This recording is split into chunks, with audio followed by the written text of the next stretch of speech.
আচ্ছা কনসে আল্লাহ বড় না মানুষ বড়? ধরো গাদা, তুই কার হাতে কার জোড়া দেশ? কোড়ায় আল্লাহ আর কোড়ায় মানুষ। যেটা কবার কইছে ওইটা কন। আল্লাহ বড় না মানুষ বড়? আল্লাহ তো বড়। আল্লাহ বড়, তাহলে আল্লাহর কথা না হইনা মানুষের কথা শুনেন কে? কি কইতাছস? কি আর আল্লাহর কথা মানে না মানুষের কথা মানে? হ্যাঁ, কি আর মানুষের কথা শুনেন, তাই না? আমনে যে ওই দিনকে ডায়াবেটিসের রোগ নিয়ে যে হাসপাতালে গেলেন, ডাক্তার আপনারা কত কিছু খাবার না করলো, সব কিছু না খাই এখন চলতেছেন। তাহলে আল্লাহ যে আপনারা কইছে যে হারাম খাবার না, সুদ খাবার না, কই আপনি তো কাম কাজ বাদ দিয়ে এলাকার আমাদের টাকা পয়সা না গায়ে খালি ওইলে দিয়েই খান। নিজেরা টেও হালাল ভাবে কামাই করেন না, ওই সুদ তো না করে টেয়া করে লাভ আহে ওইলে দিয়ে দিয়ে চলেন আর পেটা বড় বানাইছেন। শুনেন একটা কথা কই, হারামের কোনোদিন আরাম নাই।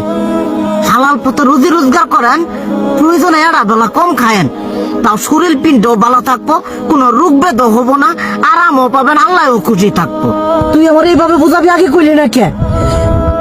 আসলে এই বিষয়টা তো আমি কখনো মাথায় এইভাবে নেই যে আমাদের কখনো ডাক্তার নিষেধ করলে ঠিকই আমরা নিষেধ মানি, কিন্তু উপর আল্লাহ যে কত কিছু নিষেধ করে দিয়ে সেটা মানি না।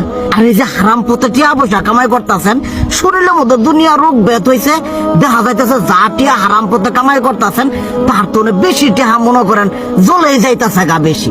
আজকের পর থেকে আমি আর এই হারাম সুদ খামো না, আমি হালাল পথে চলবো, হালাল টাকা পয়সা ইনকাম করবো। এতে করে যদি একবেলা কমও খাইতে হয় তবুও খামো, তবু আমি আর এই হারাম পথে চলবো না। আচ্ছা ঠিক আছে।